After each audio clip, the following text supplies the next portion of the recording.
The 1-2 dominant win of Red Bull in Baku didn't come without its own challenges, and it seems like the Austrian team will have some tough roads ahead of them.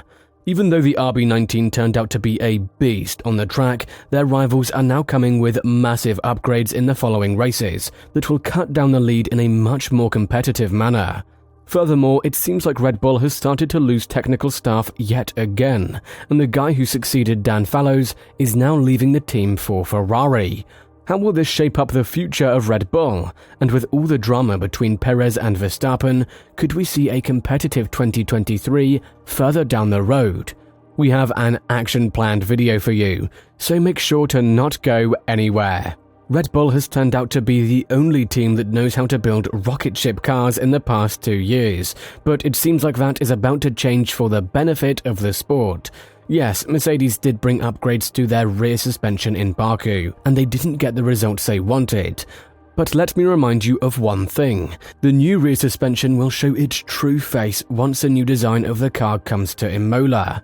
So, as Hamilton said, the Silver Arrows are just counting the days until the Italian GP, one in which we will definitely see the W14 fight for wins and present Red Bull with their first issue. Although this is one of the bigger issues that Red Bull will have to tackle in the near future, it's definitely not the worst one they have on their mind. They have lost one of their best engineers in the team, Enrico Balbo, who will leave for Ferrari. And this announcement is expected to be made official in Miami. Balbo is now the head of aerodynamics in Red Bull, and if you think that this role isn't that important, just look at what Fallows, the previous president of the role, is currently doing with Aston Martin. In a team in which Pierre Wacht and Adrian Newey dictate the engineering process, there is only so much you can do to get past them. However, you can gather a lot of experience and knowledge and take it to the enemy team. Something that Red Bull has accused Fallows of doing in the previous period, when he was appointed the technical director of Aston Martin. This is literally a double-edged sword, one with which Red Bull has a huge chance to pierce themselves more than their rivals. But Balbo's departure is just part of the massive exodus that is reportedly being prepared at Red Bull, with this being confirmed by Ferrari as well. Ferrari's team boss, Frederick Vasseur, has spoken about a new big name coming to the team after the departure of Laurent Mekies, and the team is aiming to hire 30 new team members by June. If we are to predict future based on what we have seen in the past, Fallows' departure to Aston Martin has led to a group of engineers that loved working under his command in Red Bull leaving for the Silverstone-based squad, meaning that even though Balbo hasn't been the head of aerodynamics in Red Bull for that long, he's still gained the trust of a handful of engineers that will leave with him in Ferrari. At this point, some of you may be asking yourself, staff reshuffles happen all the time. It doesn't have to be that scary for the team losing staff, right? But in the past, the competition level was much closer, except for the 2014-2020 era of domination by Mercedes. And now, with Red Bull setting standards that no other team is close to achieving, it's evident that every high-value and high-profile guy leaving their team has information that no one else has on the grid. That could be utilized perfectly well by Red Bull's rivals, and Balbo's experience with Mercedes from 2014 to 2017 will only go further to show that he is a real deal for Ferrari. However, he is by far the only joker that they are betting on to beat Red Bull. In Baku, we've seen a resurgence of Ferrari, one that, while it wasn't enough to fight with the Red Bulls, was definitely enough to earn them their first podium of the season, and put them where they were in Race 1, in the fight for podiums. This is basically ground zero for them, but it's not where the team plans to stay for much longer, as Vasseur has spoken about the upcoming GP in Miami, saying that this is a race in which they are planning to introduce massive upgrades, and therefore keep the progress of the SF23 in a constant uprise.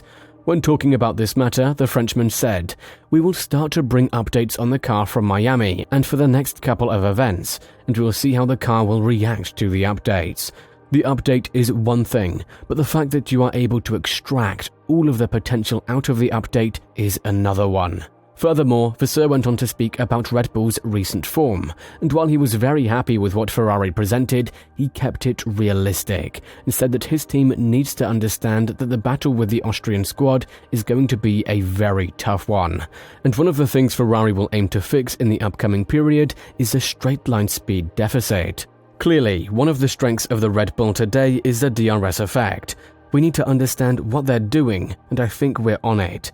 We compensated part of the gap compared to last year because it was already the case last year, but we still have mega room for improvement. I know that some of you might not be as interested in Ferrari's progress because every time they promise something, it turns out to go horribly wrong for them.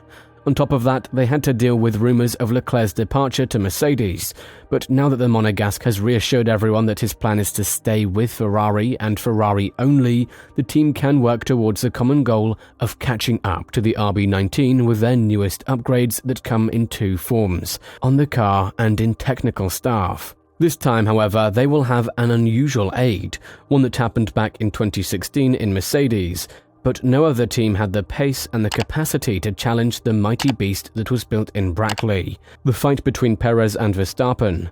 Both of these drivers were perceived as teammates that would help each other if needed, as it was Perez who was offering the helping hand more to Verstappen due to his inability to be competitive.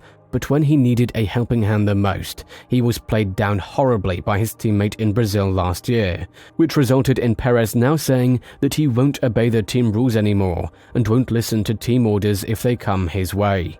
When talking about this matter, Perez added, "I am here to be champion. That is my objective. Maintaining a good relationship with the team is important, but there will be a moment when I am thinking about me." Red Bull's loss of staff and the current brewing drama between their drivers mean one thing.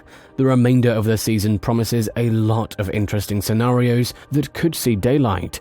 After all, it's what the sport needs, and even if Ferrari or Mercedes do not manage to match the pace of Red Bull in the following races, especially after Imola, then there is one thing that they can hope for in terms of catching up to the Austrian machine: the budget cap penalty. The teams are yet to harvest the fruits of the aerodynamic facilities, on which Mercedes will have the most time to spend compared to the other two teams, and this is something that Horner has spoken very negatively of. He believes that Red Bull will see a huge drop in performance and race pace once the middle of the season comes, but given the fact that they are now leading the pack with such a dominant force, it's yet to be seen how much pace they will actually lose, or if this is just another bluff by the Briton.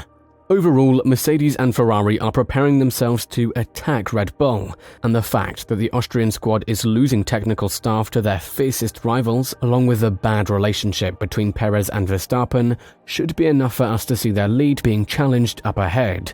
It is still early in the season, and we are yet to see some interesting races between Red Bull and their drivers. And to be frankly honest, that's the only thing that we are here for. What do you think about the recent developments at Red Bull? Do you think that losing technical staff will hurt them directly? Or do you think that the 2023 season is already said and done, given the fact that they have no competition other than themselves? Let us know in the comments below. And after you do that, make sure to watch our next video that covers the ongoing battle between Perez and Verstappen.